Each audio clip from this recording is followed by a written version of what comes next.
Romans 13, 1-7. Let every soul be subject to the governing authorities.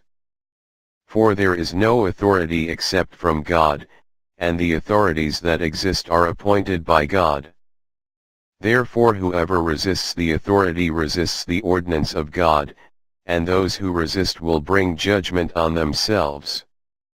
For rulers are not a terror to good works, but to evil.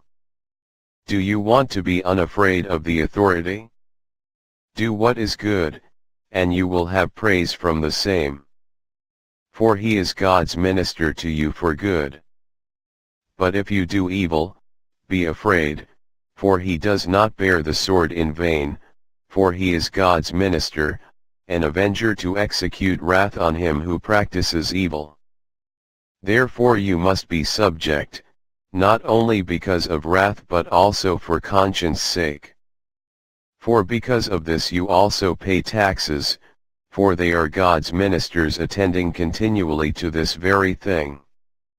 Render therefore to all their due, taxes to whom taxes are due, customs to whom customs, fear to whom fear, honor to whom honor.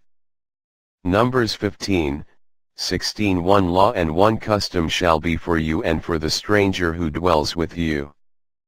1 Samuel 17, 1-3, 26, 45, 46, 49, 50. Now the Philistines gathered their armies together to battle, and were gathered at Socoh, which belongs to Judah.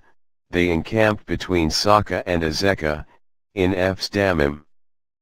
And Saul and the men of Israel were gathered together, and they encamped in the valley of Elah, and drew up in battle array against the Philistines.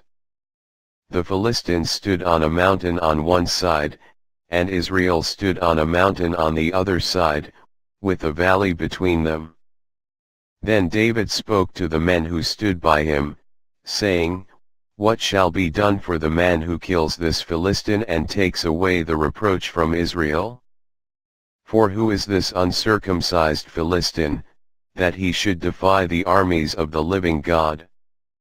Then David said to the Philistine, You come to me with a sword, with a spear, and with a javelin. But I come to you in the name of the Lord of hosts, the God of the armies of Israel, whom you have defied. This day the Lord will deliver you into my hand, and I will strike you and take your head from you.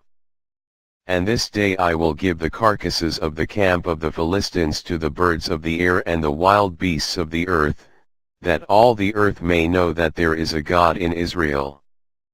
Then David put his hand in his bag and took out a stone, and he slung it and struck the Philistine in his forehead, so that the stone sank into his forehead, and he fell on his face to the earth. So David prevailed over the Philistine with a sling and a stone, and struck the Philistine and killed him. But there was no sword in the hand of David.